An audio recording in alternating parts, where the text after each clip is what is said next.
నర్సరావుపేట పట్టణంలోని శ్రీ కుసుమ హరినాథ్ బాబా కళ్యాణ మండపంలో ఆర్యవైశ్య సమాజం విద్యానిధి కమిటీ 2025 నూతన కార్యవర్గ ప్రమాణ స్వీకారం నిర్వహించారు. ఈ కార్యక్రమంలో విశిష్ట అతిథిగా అమరావతి శ్రీ వాసవి నిత్యాన్న సత్ర సేవా సమితి అధ్యక్షులు తడవర్తి రాంబాబు, సభాధ్యక్షులు చేతిరాల గురు పెద్దన్న, లైఫ్ నెంబర్ కోశాధికారి ఆతుకూరి నాగేశ్వరరావు, ముఖ్య అతిథులుగా లిఖిత హాస్పిటల్స్ అధినేత డాక్టర్ రామిరెడ్డి, వినోద్ కుమార్ రెడ్డి, మిత్ర డెంటల్ కేర్ అధినేత డాక్టర్ కట్టమూరి సాయి రమేష్, డాక్టర్ అత్తలూరి హారిక తదితరులు పాల్గొన్నారు. విజ్ఞానిధి కమిటీ 2025 నూతన కమిటీ చైర్మన్ కన్వర్లపూడి జగన్నాథరావు, ప్రధాన కార్యదర్శి మండవ వెంకటరత్నం, కోశాధికారి తోమండ్రు శ్రీనివాసరావు ప్రమాణ స్వీకారం చేశారు. అనంతరం విద్యార్థులకి ఉచితంగా పుస్తకాలు పంపిణీ చేశారు. మరి ఇది 11వ సంవత్సరం ఈ సంస్థ స్థాపించే రోజు గారి చేతి మీదుగా స్టార్ట్ చేశాం. మరి 11 సంవత్సరాల నుంచి కూడా ప్రతి ఒక్క రూపాయిని కూడా జాగ్రత్త చేసి ఉన్నంతలో ఆ కార్యక్రమాలు నిర్వహిస్తున్నారు. మరి వారికి అలానే ముఖ్య అతిథులుగా డాక్టర్ రామిరెడ్డి వినోద్ కుమార్ రెడ్డి గారు.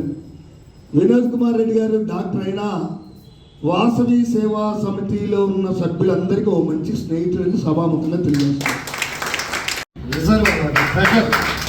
అందుకని అన్ని రంగాల్లో విద్యాదానం గొప్పదని చెప్పచ్చు. కాబట్టి మేము విద్యకే ప్రాధాన్యం ఇస్తున్నాం, విద్య వైద్యం ఉపాధికి ప్రాధాన్యం ఇస్తున్నాం.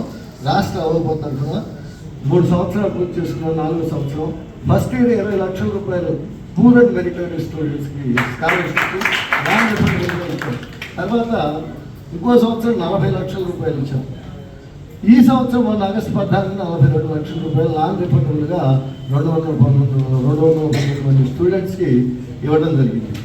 ఎందువల్లంటే వాళ్ళు nobody we should be deprived of education because of poverty, అంటే ఎవరు కూడా పేదరికం వల్ల విద్య ఆపకూడదు అనే ఉద్దేశంతో ఈ కార్యక్రమం చేపట్టడం జరిగింది.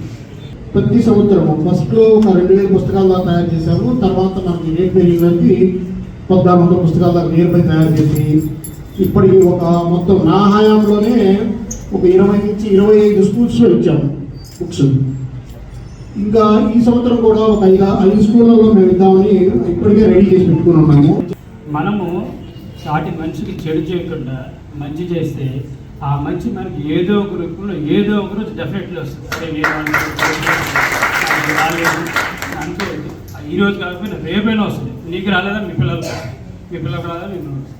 సో అందువల్ల అందరికీ సభాపూర్వక చెప్పేది ఏంటంటే మనకు సాధ్యమైనంతలో మనం చేయగలిగినంతలో జనాలకి ఏదో ఒక హెల్ప్ చేద్దాం. హెల్ప్ చేయకపోయినా చెడు అయితే కూడా చేయొద్దండి.